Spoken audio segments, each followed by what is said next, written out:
YouTube. So I want to talk to you today about my experience with the second time, or actually this is actually the third time I did the Yage, aka ayahuasca. And what happened was, the first time I took it, I had some guys came in and we did it, and it was of course every experience is powerful and every experience is unique. There were some things that it had spoken to me about renewing my relationship with my family, my sister, my mom, those kinds of things. And it's funny because when my sister, I call her, she doesn't return phone calls, and that was my big issue with her. So I was like, well, maybe I should just stop calling. Maybe I should just give up. She's not interested. And I had told the medicine, I said, why should I call her? She doesn't return phone calls. And the medicine answered and said, yeah, but you're not even trying, and she needs you. And then I saw a vision of my sister, that she was like crying because of some of the issues that she had dealt with in her life. And I was like, okay, I need to go out and do that. So I did do that. And we have, we established, a better relationship. And so it was something to where, if you can bring it a little bit closer I want to get this background. Yeah, it's okay. So we had a better relationship where now where we can talk a little bit, and also with my mom as well. So because of my religious upbringing, there was a lot of hesitation on a subconscious level, maybe this thing is not good, maybe this is evil, this is not, maybe this is demonic, what is the deal with that? And I was thinking that while I was going into my ceremony, while I was going in my vision, my trance. And what happened was, the medicine sensed it. And it was like, oh, okay, you turned off on me? So there were some things that it was going to show me, but it didn't because of that perception. So now we go on the second day, day number 2. Day number 2, what happened was,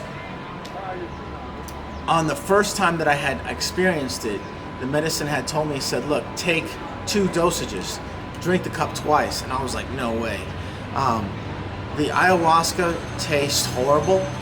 It's not enjoyable. I almost had a gag reflex when I took it, but I didn't. So on day number 2, the lady, she had asked me, she said, oh, do you get a regular dosage, or do you want the double dosage? So I go up there, and this girl asked me, she's like, do you want the regular dosage or double dosage? And the medicine is telling me, do the double dosage. And I'm like, no way. I was like, I'm not doing it. But you know what I did? Instead of just fighting it and going against it, I just submitted to it. I said, okay. I said, I'll do it. I'll do the double dosage. I couldn't believe I was saying that, to do a double dosage. This stuff is strong. So I went, I find myself saying I'm going to do the double dosage. And what happened, this is at 9 o'clock, they did it like at midnight. And this time it was weird because I did the double dosage and I didn't feel anything, and I was like, okay. Usually what happens with the medicine, it goes in, you take it, and you just feel like, oh my gosh, am I going to throw up? You just kind of your body comes alive, and it's like almost like your nerves are alive. That's the way I feel it. And I'm like, man, am I going to throw up now, or I'm going to throw up later? And I'm just waiting for my stomach, my body to start rejecting it. But it doesn't. It's really weird. It doesn't reject it. It just stays in there, and it stays in your stomach. And what happens is, it goes you try to hold it down they say try to hold it down and not vomit for at least a half an hour. And what I did was I held it down, and I just didn't pay attention to it. I just let it do its thing. I just relaxed, just did the thing. Didn't really feel anything. All of a sudden, I felt like I was gonna vomit, and it was coming out quick. And when it came out, I was dry heaving. There was nothing in my stomach. So I was hola. Get that. Mira la niña. Look at that little girl. And so what happened was, I did the double dosage, and I started vomiting, and all of a sudden my body just started like shaking, and I was like, oh, I just started going into like, I started going into the spiritual realm, and basically what happens is my spirit wants to go with the medicine and flow with the medicine, and it was just extremely powerful. Where I was breathing so hard, they said, look, for some reason, they told me, let's take you out to the fire, because in this experience, what happened was they don't want to, they didn't have any music, and they didn't want me distracting the other people. So I was like, wow. I said, this is crazy. So what happened was, I went back out to the fire. And I went over there, and I went through, and I was spent. I was so strong. My body couldn't even move, and I started having these visions. And one of the visions was having a life of purpose, that every man has to have a life worth living. And one thing the medicine had asked me, it said, who are you really?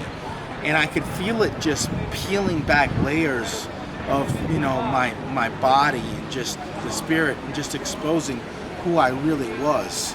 And I was just like being exposed and being laid bare before this thing. And it told me, it said, what kind of purpose are you going to leave? What kind of purpose are you going to live? What kind of legacy are you going to leave after you die? And who are you leading? What men are you? And I saw visions of, I was around great men, and it had revealed to me, in order to lead great men, I needed to be a great man myself. So just basically about living a life purpose, living a life of destiny and congruency, and being a man that influences this world for the better. So this is one of the reasons why I have created this group called the Lion's Den.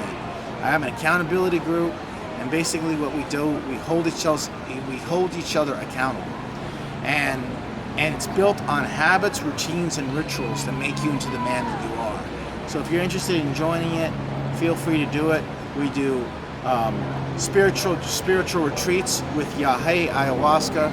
We do spiritual retreats and mushrooms. Everything about self-improvement. Employ these tools to become a better version of you. And the key is consistency. And the only way that you're going to be consistent is if you're accountable to other people. You can do it with books, you can do it with all that other stuff, but it'll never take you to the next level unless you are accountable. So that's what I would encourage you to join the group. There is a cost. It's not for free. People don't value what they don't pay for. So you have to be willing to invest into yourself. So I'm not doing this crap for free, because otherwise people start doing it and then just quit. But I will do a 1 free week trial if you're interested. Just leave a comment, and we could do it. We meet via WhatsApp. The commitment is a 24-hour message every 24 hours. You got to check in. And the second thing is we do those weekly goals. They're 1 hour a week, and they're on the weekends. Okay, preferably Sunday mornings. That's where we try to get people. All right, take care. Thanks for watching.